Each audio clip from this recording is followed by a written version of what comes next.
¿Cómo están? Bienvenidos, bienvenidas otra vez a Futuro 360. Esta vez queremos aprovechar y hacer una pausa respecto de lo que podríamos llamar la contingencia científica para detenernos a mirar la Luna. A propósito del 20 de julio que se conmemora justamente el aniversario en que el hombre llega a la Luna. Porque estamos en una era en que luego de mucho silencio y de mucha inactividad, estamos con más actividades que nunca en todo lo que tiene que ver con el espacio.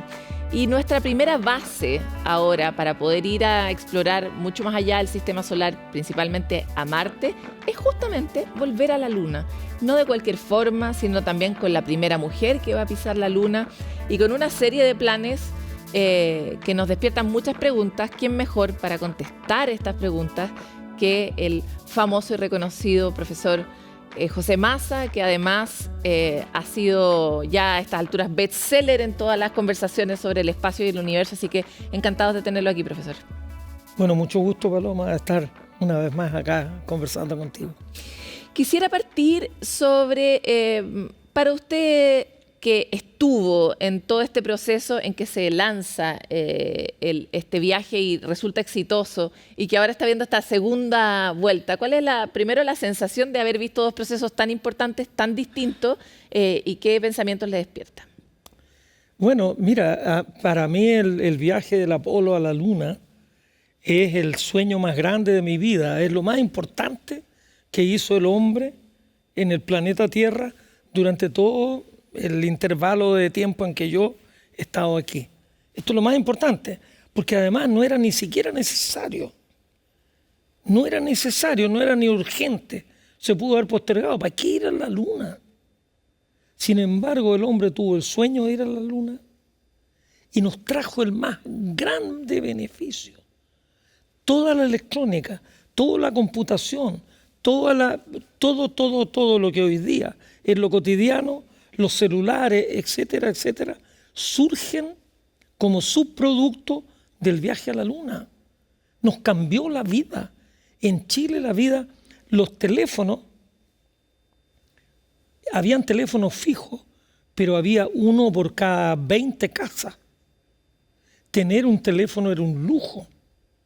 En algunos barrios había un teléfono y habían 150 casas. Y uno tenía que ir a pedir prestado el teléfono para hablar cortito, para hacer una llamada microscópica.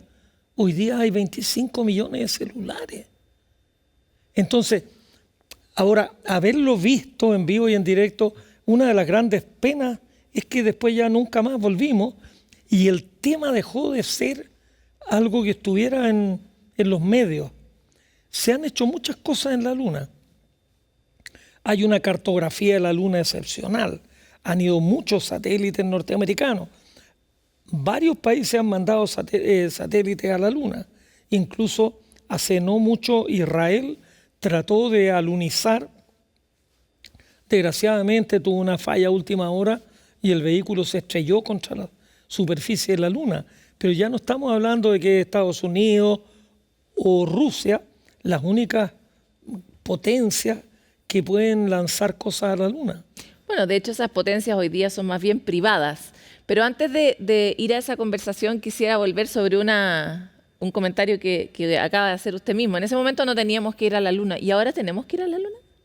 Ahora resulta que ahora no tenemos que ir a Marte. No hay para qué.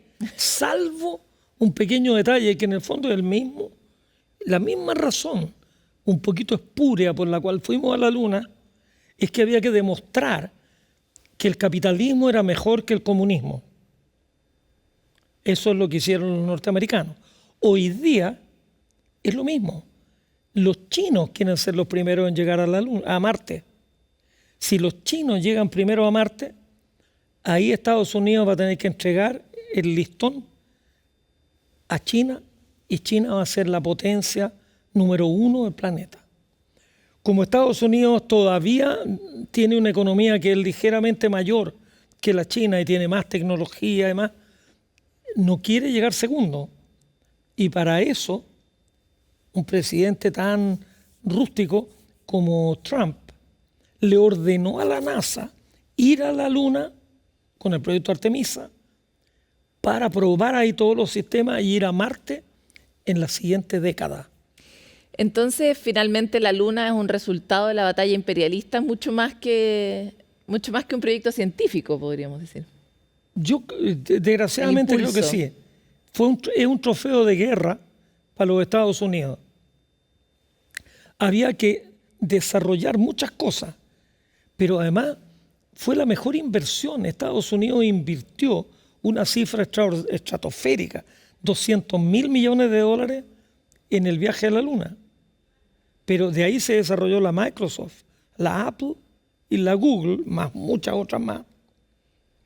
Cada una de esas tres hoy día tiene un valor muy superior a lo que gastó Estados Unidos en el viaje a la Luna. José, cuando uno mira el desarrollo tecnológico, el impacto que ha tenido en la vida, da la impresión de que la respuesta siempre es, por supuesto que valió la pena. Sin embargo, estas mismas gigantes tecnológicas que estamos mencionando y que hoy día son las grandes protagonistas de los viajes espaciales, también nos han transformado para mal la vida en muchos sentidos, respecto de lo humano, de lo que nos hace humanos, de la forma o la capacidad que tenemos de generar comunidad. Hemos tenido impactos que están muy documentados respecto de cómo la interacción con la tecnología nos afecta como comunidad humana, digamos, como especie. Y desde ese punto de vista me encantaría, con la perspectiva del tiempo y de toda la experiencia, ¿vale la pena que los humanos hagamos todo este esfuerzo, entendiendo todo el chorreo que va a surgir a propósito de este esfuerzo gigante? Mi respuesta es categórica, sí, vale mucho la pena. Mira, sin ir más lejos, ¿cuánta gente nos ha dicho que la televisión es el opio de los pueblos? Que la televisión deberían prohibirla, porque la lectoría bajó. Antes la gente se dedicaba a leer un libro, ahora está enchufado en la tele. Entonces, ¿le vamos a echar la culpa a la tele? Que haya uno que esté 5, 6, 7 horas conectado ahí y que no salga de su casa y que engorde mirando la tele. Entonces, la obesidad, la culpa la tiene la tele. No, yo creo que la tele es maravillosa. Y uno... En particular CNN, hay que decirlo. Particularmente CNN y tu programa. Pero uno tiene el control remoto. Y el control remoto tiene una tecla que es on-off. Si yo aprieto la tecla off, puedo hacer lo que me dé la gana. Pero yo nunca voy a dejar de tener una tele en mi casa. ¿Te fijas? Entonces uno le puede echar la culpa a la tecnología. Pero la tecnología nos abre espacio. Claro, cuando la vida era más fácil y vivíamos en una ruca, bueno, o en una cueva, el jefe de la tribu decía qué hacíamos y todos hacíamos eso.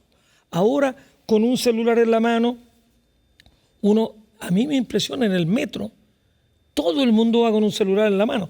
Yo no sé qué van viendo, porque están todos tan concentrados, yo los miro, yo nunca saco el celular en el metro, pero miro a toda la gente, están todos enchufados en algo. Y bueno, yo creo que uno puede decir, están enajenados, entonces prohibamos los teléfonos celulares. Hay voces que ya lo plantean, de hecho, pero sí. Pero incluso, perdón, una cuestión que no me la pregunte, te la quiero responder. Cuando hablan ahora de la fake news, pero si para la fake news el antídoto es muy fácil. Hay que educar y enseñarles a pensar a los niños. Porque no podemos evitar que salga un tonto diciendo que los chanchos vuelan. No podemos prohibir, no podemos parar que en las redes sociales vaya a haber otro tonto que diga una cuestión tan sensata como esa. Pero los niños y los jóvenes, cuando lo vean, se tienen que reír y pasar página. Entonces, el problema es que no estamos educando a los niños y a las niñas para que aprendan a pensar. Hablemos justamente de las distinciones educacionales que deberíamos tener como ciudadanos ante el nuevo escenario que abre la carrera espacial. Y lo planteo específicamente porque ya se sabe que el proyecto de ir a la Luna tiene que ver con habilitar el viaje a Marte. Y eso supone, por ejemplo, explotar la Luna. Explotar la Luna en términos de recursos, desde si vamos a lograr extraer agua de ahí o qué tipos de minerales eventualmente nos van a facilitar ese viaje a Marte. Y ahí ya estamos entrando en una era de unas decisiones que no tienen nada que ver con nosotros los ciudadanos, pero que en algún punto nos impactan. La luna de quién es, ¿no? Entonces me encantaría como cuáles son para usted, profesor, las 5 distinciones que debiera tener un ciudadano en la era espacial, cosas que van a ser importantes, decisiones de las que deberíamos participar en esta nueva etapa. Mira, yo creo que hay cosas como la ley de la gravedad que no podemos combatirla, no podemos tratar de hacer, mira, los adultos mayores quisiéramos bajarle un poquitito la intensidad a la ley de gravedad para que si nos caemos no nos quebremos una pata, pero no se puede, tenemos que caminar con más cuidado. Y yo creo que hay cosas, por ejemplo, el hombre, yo te lo doy firmado, en 500 años más cóbramelo, el hombre va a ir a hacer minería a los asteroides. Hay algunos asteroides que son tan metálicos que en un asteroide tiene 20 veces más de algunos elementos metálicos que todo lo que hay disponible en la Tierra. Y ahí está para llegar y agarrarlo. Van a haber empresas que van a ir a hacer minería a los asteroides. Ahora, todavía es demasiado caro. Uno no va a ir a hacer minería del fierro a un asteroide porque tendrías que traer toneladas y toneladas pero en algunos elementos, metales raros, cosas metales que son raros escasas, que no están muy fácilmente disponibles en la Tierra, si los encuentras en los asteroides vas a prohibir que vayan a... No, en la Luna, por ejemplo, los mares de la Luna tienen 10 veces más titanio que el titanio que hay en los basaltos en la Tierra. Entonces, si uno quisiera explotar titanio en rocas basálticas en la Tierra, vamos a tener mucho menos rendimiento que si vamos a hacerlo en la Luna. Ahora, traer titanio de la Luna para acá todavía lo encuentro bastante peregrino, pero ¿quién te dice que en 50 años más o en 100 años más no va a haber otros medios de transporte y vamos a poder poner productos de la Luna acá? Lo mismo cuando el cobre se empiece a desaparecer de la faz del planeta, bueno, a lo mejor podemos encontrar cobre en un asteroide. Esas cosas uno tiene que tratar de regularla para que no sea el lejano oeste lo que ocurra en el espacio. Pero va a haber que aceptarla. Es parte de la vida. José, parte de lo que ocurrió cuando el hombre fue a la Luna fue que pudo ver la Tierra. Y ver la Tierra en este vacío negro y darse cuenta que era muy única, muy particular y muy pequeña, curiosa, exótica, ¿no? Y eso de alguna manera marcó muy fuertemente incluso el inicio de los movimientos ecologistas también, porque nos dio perspectiva respecto de la particularidad de la Tierra.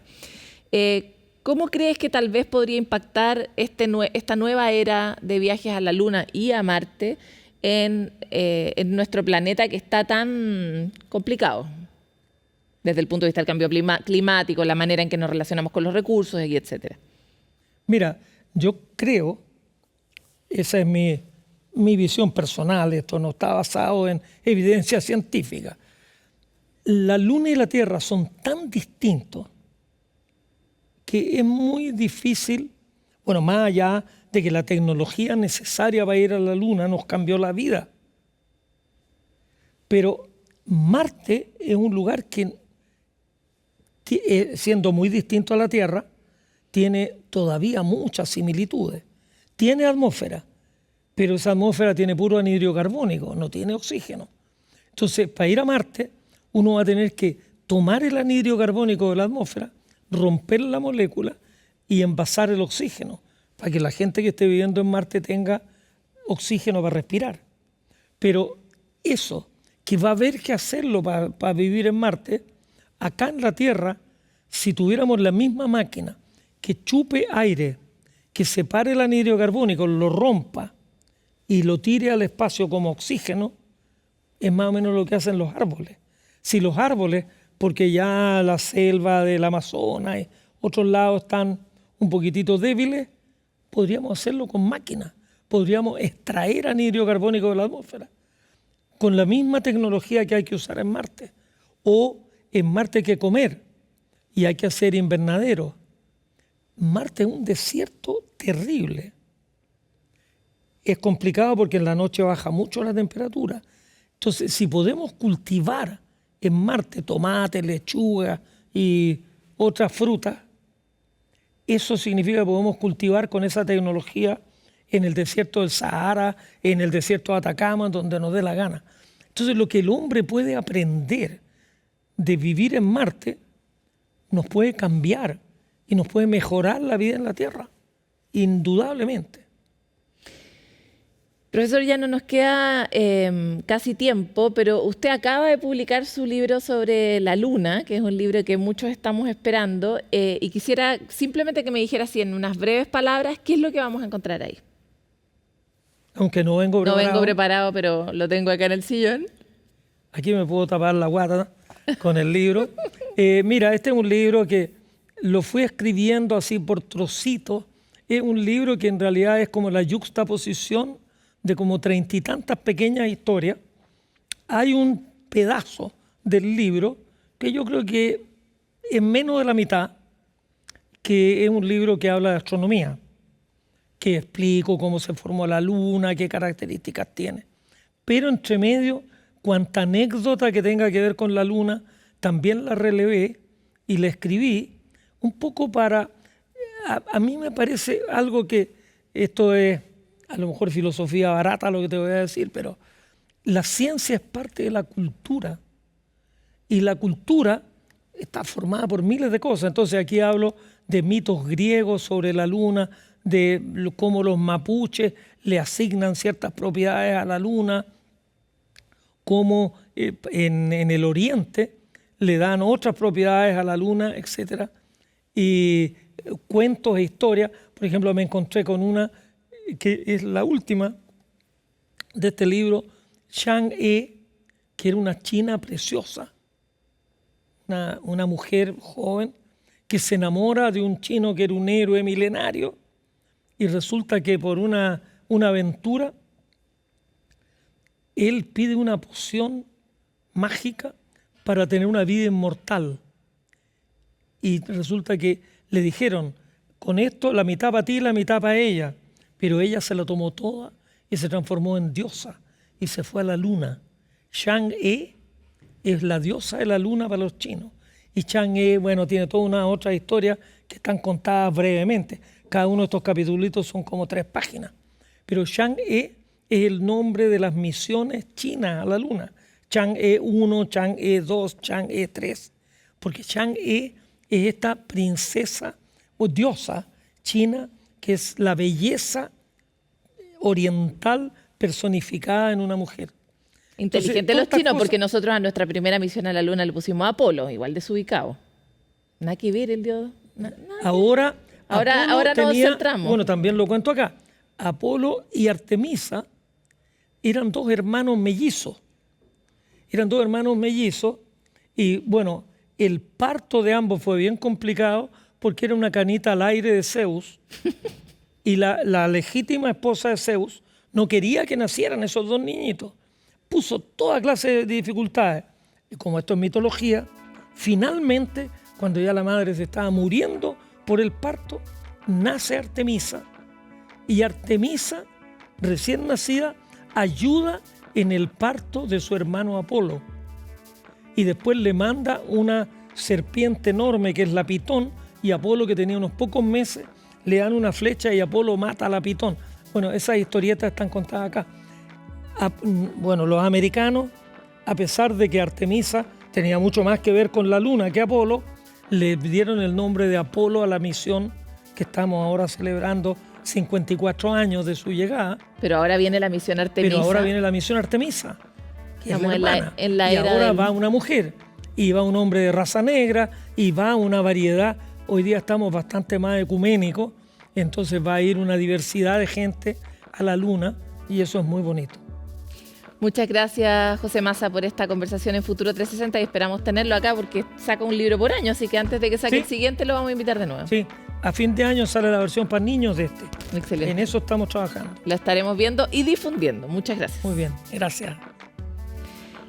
Nosotros nos vamos a una pausa. Siempre es linda este vínculo entre la cultura, la identidad, las narraciones, nuestras historias y cómo eso se relaciona también con la narrativa, el relato y la épica científica, que aquí se empiezan a unir y empiezan a ser parte más de nuestros relatos más cotidianos. Nosotros vamos a una pausa y volvemos con más.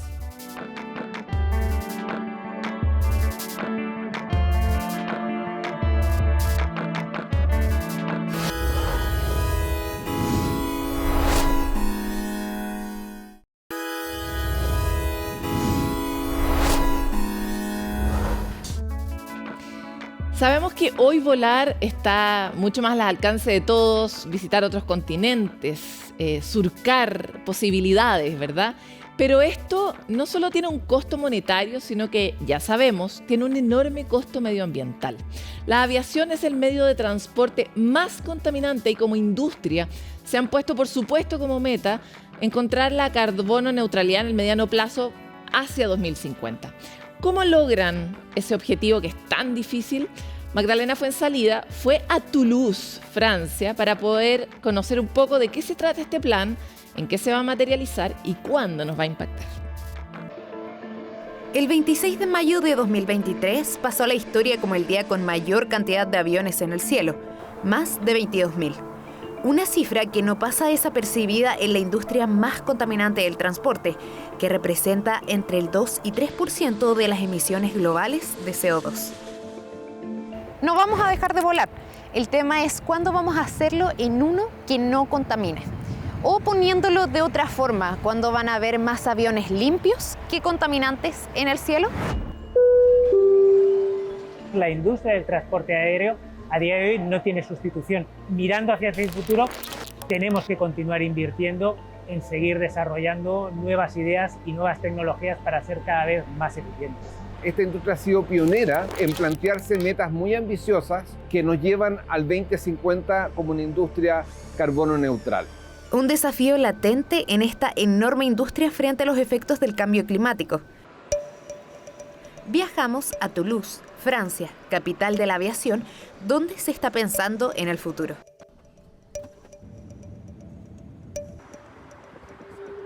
Encontrar este tipo de detalles en Toulouse es algo muy común. Es conocida como la ciudad de la aviación. De hecho, aquí mismo se encuentra la fábrica de Airbus, en donde se construyen aviones y pudimos conocer un poco más sobre su proceso de construcción. Mi nombre es Joaquín Toro, soy el Head of Marketing Sites trabajando para Airbus dentro del departamento de marketing y nos vamos a dar una vuelta por parte de las instalaciones que tenemos aquí en Blagnac, en Toulouse. Lo que vamos a ver aquí en la línea de ensamblaje es la parte final de todo el proceso. Bienvenidos a Samar. Airbus cuenta con casi la mitad de la flota a nivel mundial, con más de 10.500 aviones en operación.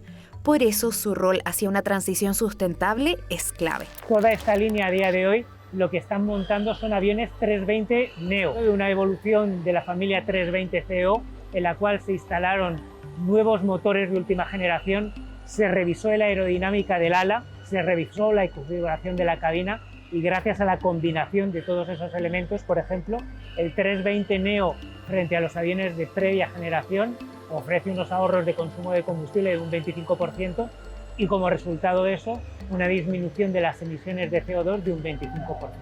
Así que Airbus puede hacer una contribución inmediata a ese proceso de descarbonización, facilitando el acceso a las aerolíneas de todos esos aviones. Es que hacer un cambio se hace cada vez más necesario. Una investigación realizada en Reino Unido muestra que, en comparación, hace 4 décadas las turbulencias han aumentado y continuarán avanzando a medida que el cambio climático siga acrecentándose. Esta es una problemática que la industria de la aviación tiene que resolver. ¿Y cómo planea hacerlo? A través de la tecnología. Ahora, un nuevo elemento está revolucionando la descarbonización en la industria. SAF es una tecnología lista para usarse. Es lo que llamamos soluciones directas, que significa que las puedes usar hoy en todos los aviones sin ninguna modificación. Cuando eres un pasajero no sientes ninguna diferencia, no sabes que se está ocupando SAF y hoy puedes mezclarlo hasta un 50% con combustibles fósiles. La característica de estos combustibles es que en su origen capturaron todo el carbono que después va a ser emitido a la atmósfera al momento de utilizar el combustible en avión. Y por eso que es carbono neutral, porque a diferencia del combustible tradicional, cuando tú lo produces, capturas el carbono de la atmósfera, que es el beneficio ambiental que genera. Existen diferentes recetas para generar un combustible sostenible de aviación, desde desechos orgánicos y aceite usado de cocina hasta hidrógeno verde. Sin embargo, hoy lo máximo que se puede utilizar de SAF en un vuelo es un 50%, teniendo un potencial para reducir hasta un 80% de las emisiones de CO2 frente a un combustible tradicional. Algo así como un auto híbrido. Toda la cadena logística, la distribución y los aviones son exactamente lo mismo que estamos operando hoy día. Eso permite mezclarlo con el combustible actual, pero la verdad que hoy día, a la escala que se está produciendo, que es menos del 0,1%, es decir, de cada 1000 litros de combustible tradicional que se emplean, uno solamente es SAF, que no tiene demasiado sentido utilizarlo 100% SAF, sino que tiene más sentido combinarlo con el combustible y se termina empleando de igual forma en el avión. Un problema no menor. La producción de SAF no es suficiente para el mercado y en Latinoamérica está lejos de ser una realidad. En Sudamérica no se produce SAF, no hay fábricas de SAF. Entonces es imposible que lo usemos como combustible, porque la contaminación que significa transportar el SAF, en el fondo no sería viable que nosotros transportáramos SAF desde otras regiones, desde Norteamérica o desde Europa, para utilizarlo en Sudamérica. Estaríamos contribuyendo a emitir más emisiones en vez de contribuir a bajar las emisiones. Cuando nosotros miramos países como Brasil o Colombia, tienen enorme potencial de generar SAF con desechos de la agricultura. En particular en el caso de Brasil con desechos de la caña de azúcar. Solamente Brasil podría al 2030 producir el 30% de todo el SAF que se requiere a esa fecha a nivel mundial. Sin embargo, mientras no se cuente con las políticas públicas, con los marcos regulatorios, con los marcos tributarios, con los incentivos para que estos SAF se produzcan, todavía estamos a una distancia importante de poder materializar esa posibilidad.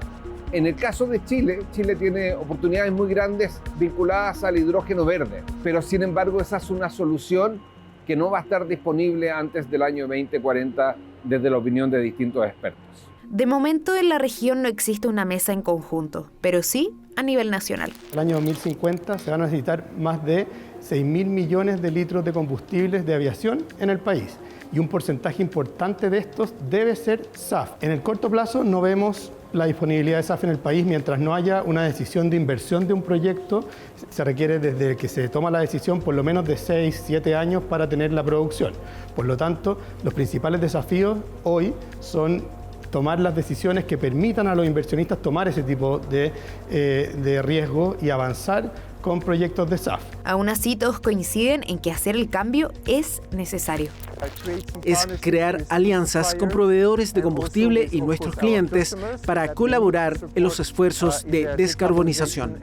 La meta tiene que ver con la descarbonización de la industria y para eso el SAF juega un rol muy importante, pero hay un conjunto de otras soluciones complementarias que son absolutamente indispensables y que durante la primera década van a jugar un rol más importante que el SAF. Lo que hay es un proceso continuo de adaptación, de desarrollo y de investigación. Lo que yo creo que tenemos que retener es que al final nosotros lo que estamos facilitando a todo el mundo es la conexión. De momento pensar en un avión que ocupe SAF en un 100% es un sueño. Si bien ya se están haciendo pruebas, su valor es muy alto. Su costo de producción es de 4 o 5 veces mayor que el de los fósiles, pero el objetivo es claro, buscar nuevas tecnologías para tratar de llegar a la carbono neutralidad al 2050. confusos tiempos en que nos ha tocado vivir. El avance de la inteligencia artificial se está comiendo literalmente los titulares de los diarios. Tenemos unas noticias de amenazas, otras de oportunidades permanentemente. Pero mientras avanza el mundo digital, de alguna manera están retrocediendo ciertas conquistas, específicamente en el ámbito de los derechos humanos.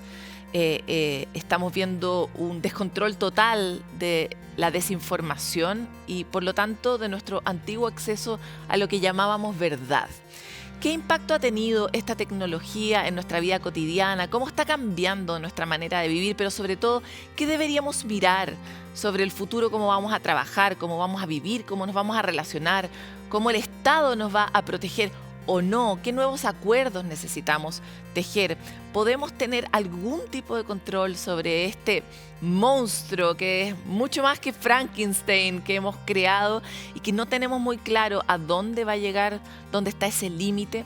Todas estas preguntas que nos convocan y que nos definen como humanidad son las que ha venido a tratar de iluminar el experto italiano Carlo Casonato, que es experto en inteligencia artificial, pero específicamente en asuntos constitucionales, legales, bioéticos, y lo ha venido a plantear en el marco de una conferencia internacional de inteligencia artificial sobre los nuevos derechos humanos, organizada por el Congreso Futuro, la Fundación Encuentros del Futuro y la Facultad de Medicina de la Universidad del Desarrollo, que está muy preocupada por los asuntos justamente de la ética y del futuro. Gracias por estar con nosotros, Carlos. Fue una larga introducción. Gracias por su invitación. ¿Cómo podemos producir una mejor sociedad usando las nuevas tecnologías? Por ejemplo, tratar de resolver la discriminación y promover el desarrollo de algoritmos que nos ayuden a tener más integración en estas tecnologías. Esto es exactamente un problema que la Unión Europea le gustaría atacar. Una clave aquí es aplicarlo desde un punto de vista y un principio ético que es el Human in the Loop.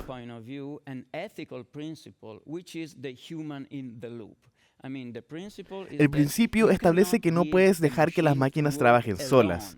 Necesitas que un ser humano controle el sistema, porque puede tener resultados que no sean precisos.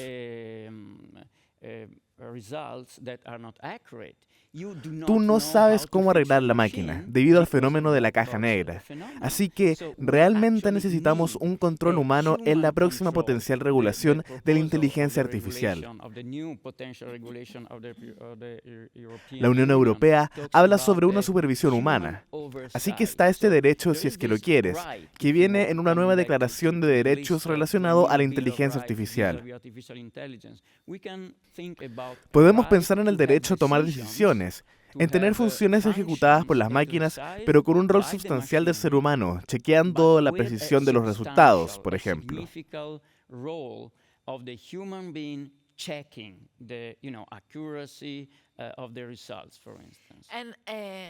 ¿Has pensado en las alarmas que Elon Musk y el ahora creador de ChatGPT, Sam Altman, han planteado respecto de la inteligencia artificial? Ellos no saben cómo funcionará y tampoco saben si podremos controlar efectivamente a las máquinas en el futuro. Podemos decir, ok, tengamos a este humano controlando a la máquina, pero quizás ese humano no va a ser capaz de controlarlo. Entonces, ¿en qué tipo de regulaciones deberíamos estar pensando para evitar el terrible escenario donde las máquinas se controlen a sí mismas? Ese es un gran punto. El riesgo de Human in the Loop es que el concepto puede transformarse en un símbolo, en un rol simbólico, pero no eficiente ni significativo.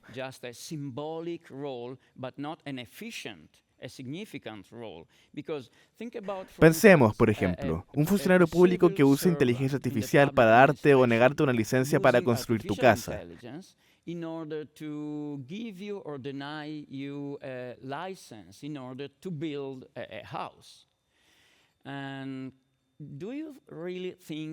¿Realmente creemos que este funcionario tiene, primero, la expertise en computación para entender el procesamiento de una máquina?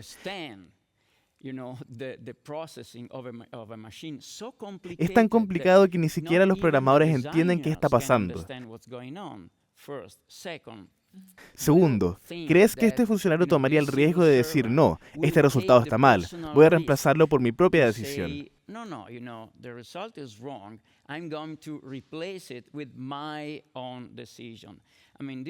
A lo que voy es que es algo en lo que debemos trabajar un montón, porque el Human in the Loop, o principio de vigilancia humana, tiene el riesgo de solo quedarse en un nivel general, o más simbólico, pero no en un nivel efectivo. ¿Necesitamos algún tipo de política tecnológica o un sistema tecnológico que realmente nos proteja? Como una especie de armada frente a la inteligencia artificial. ¿Han pensado en eso? Bueno, creo que...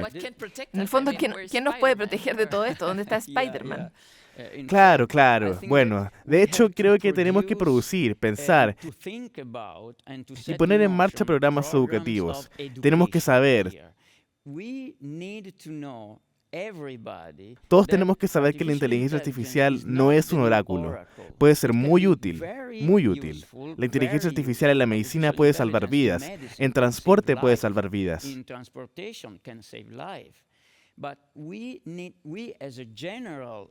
Pero nosotros, como sociedad en general, tenemos que saber que puede estar en lo correcto, así como puede estar mal.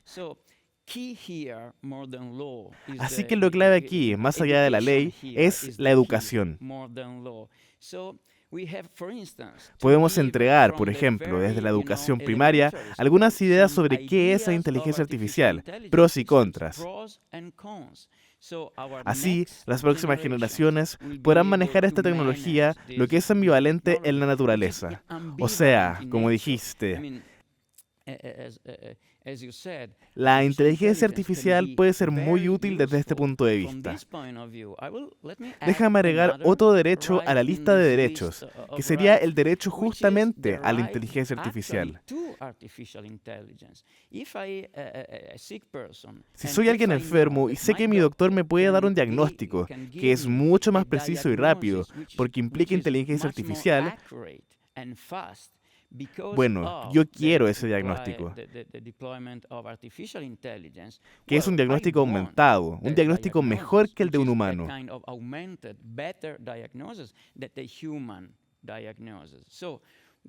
Cuando la inteligencia artificial nos pueda dar un ingrediente extra de precisión y rapidez, me puedo imaginar este derecho de tener a la inteligencia artificial en estas funciones. Pero, por ejemplo, en ese caso, propones que tengamos la oportunidad para decir como, ok, tengo cáncer y quiero que este diagnóstico lo haga una inteligencia artificial y un doctor, o prefiero solo un doctor. ¿Esa sería, por ejemplo, una manera de resolverlo? Absolutamente. En Francia ya están pensando en esto. Tienen una ley que obliga a que los doctores que ocupan inteligencia artificial a que informen al paciente que él o ella está utilizando inteligencia artificial por lo positivo y negativo de usar inteligencia artificial.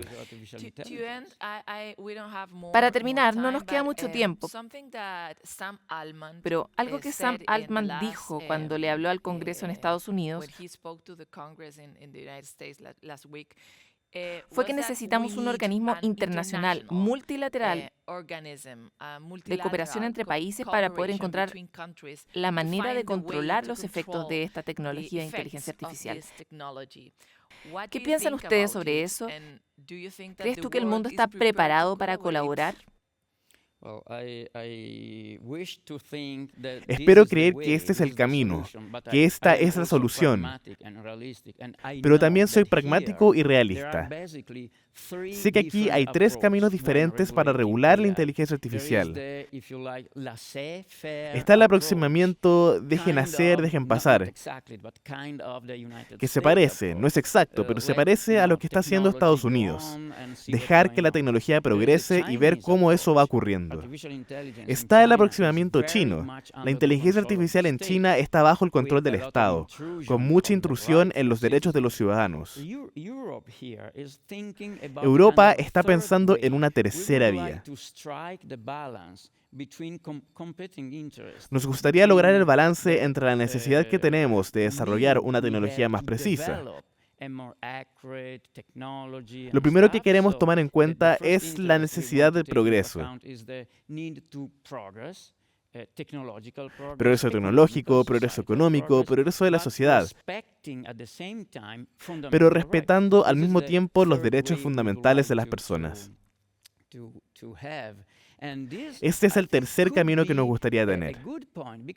Este creo que puede ser un buen punto, porque si la Unión Europea tuviera esta regulación, esta cubriría todos los sistemas que quisieran entrar al mercado interno europeo.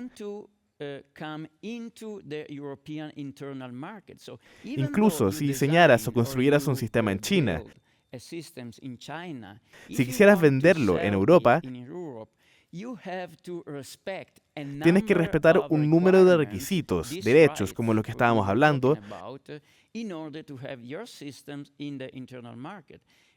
para que tu sistema entre al mercado interno europeo. Esto es como un efecto Bruselas. Esperamos que tal vez, si pudiéramos llegar a un balance en regulación efectiva y balanceada de la inteligencia artificial, otros países, si quisieran vender sus sistemas en Europa, van a tener que respetar el mismo estándar. Incluso si no tenemos una conferencia a nivel mundial que ponga estándares, quizás la Unión Europea podría influenciar a otros países por este efecto Bruselas. Carlos, te quiero dar las gracias por estar con nosotros en Futuro 360. Sabemos que nos sentimos como bebés frente a un terrible futuro que no sabemos si lograremos o no corregirlo a tiempo. Es un desafío tremendo, así que muchas gracias por tu experiencia y estar con nosotros. Gracias. A veces en las conversaciones de inteligencia artificial sentimos como que estamos tratando de atrapar aguas con coladores, ¿verdad? Como es tan grande, es tan profundo, es tan diverso, es tan global. Vivimos en un planeta conectado que suena como un imposible imaginar de qué manera controlamos, atajamos y dirigimos la tecnología hacia el lugar donde queremos que vaya. Pero para eso estamos los humanos, por un lado para sobrevivir a las máquinas y por el otro lado para, ojalá, diseñar nuestro futuro. Vamos a una pausa y volvemos con más.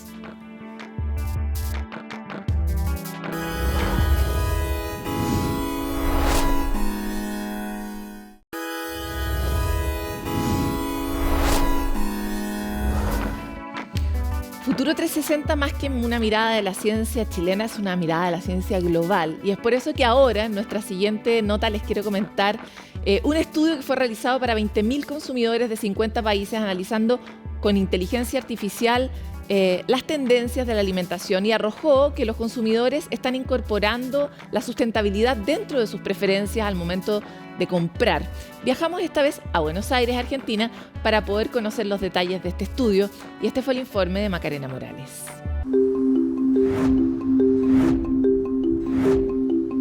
En Buenos Aires, Argentina, se dio a conocer el estudio de Taste Tomorrow 2023, donde se presentaron las tendencias en la alimentación del futuro, es decir, qué estamos prefiriendo los consumidores en panadería, pastelería y chocolatería. No queremos innovar en tecnología por la tecnología, queremos entender las necesidades, las aspiraciones futuras de los consumidores y traducir eso en soluciones tecnológicas, sostenibles e innovadoras. De acuerdo a los datos entregados, las tendencias apuntan a que los consumidores empiezan a preferir productos que tengan un impacto positivo en la salud. Buen dato este, especialmente cuando Chile se posiciona como uno de los 5 países del mundo donde más pan se consume per cápita. Pero el consumidor nos dice, más allá de la salud física, está pensando en algo que llama salud holística. ¿Y qué significa una salud holística para el consumidor? Hablamos de salud mental, inmunológica, bienestar y una palabra que puede sonar rara, pero los consumidores lo hablan o lo mencionan, que es salud gastrointestinal, que sea bueno para el intestino. Con índices de obesidad creciente junto con alimentos que han perjudicado nuestra salud intestinal, avanzar a empoderarnos podría ayudar a revertir esta tendencia, aunque sabemos que no es lo único. Hay 3 cosas que recomendaría. Hay muchas más, pero me quedaré con 3. La primera es pasa hacia alimentos integrales, que no estén empaquetados ni procesados, lo más frecuente posible. Lo segundo es estar realmente consciente del consumo en exceso de azúcar. Y tercero, todo en moderación. Soy Pura Avatar, maestra de ceremonias para los próximos días. Evento Taste Tomorrow, que se realizará aquí en la hermosa, vibrante, cosmopolita ciudad de Buenos Aires. No hay duda que la tecnología ya ocupa un rol protagónico en distintas industrias. Sin ir más lejos, en el evento de Taste Tomorrow, la anfitriona fue Pura Avatar. De la mano de inteligencia artificial, fue la encargada de dirigir el encuentro. ¡Fuertes aplausos!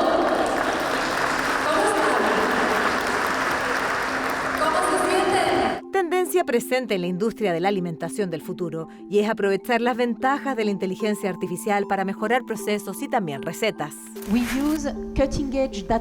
Usamos inteligencia artificial y ciencia de datos con el fin de analizar y predecir el alza de las tendencias. Nuestro mensaje es que la tecnología no es una amenaza, sino que es una respuesta para mejor creatividad en los alimentos.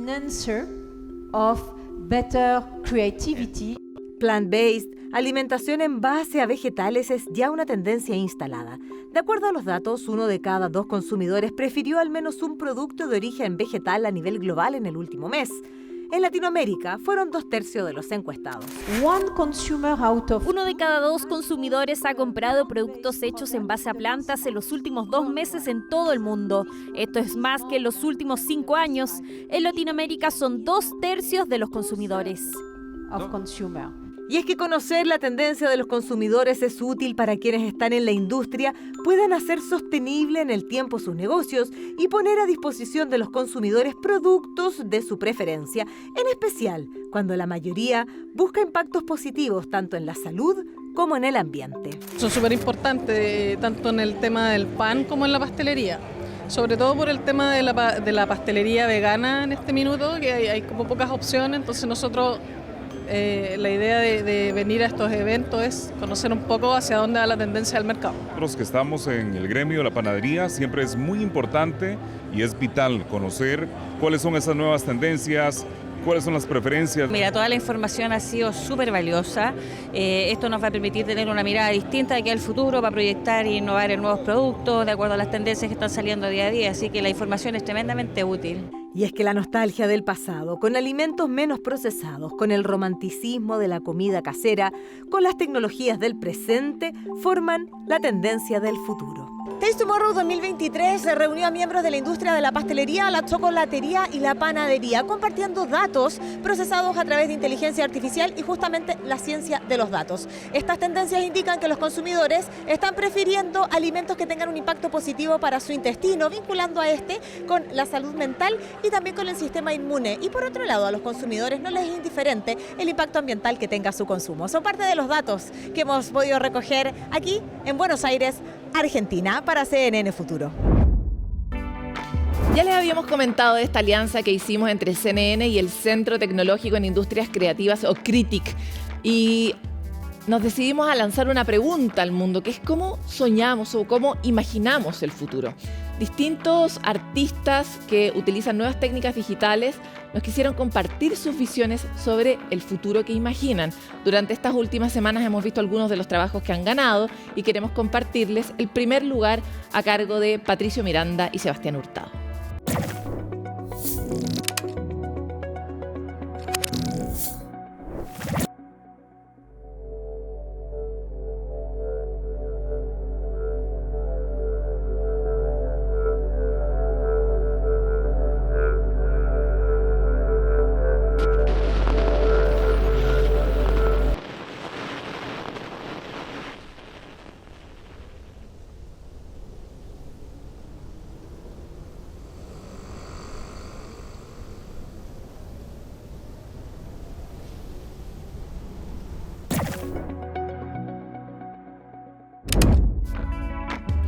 Hasta hasta aquí llega este viajado capítulo de Futuro 360. No se acostumbren tanto porque tampoco es que vayamos a viajar todos los capítulos a todas partes, pero siempre queremos darnos una vuelta por el planeta y traerles a ustedes las mayores tendencias, las últimas novedades de la ciencia, la tecnología y las preguntas asociadas a este enorme desafío que tenemos en temas de medio ambiente.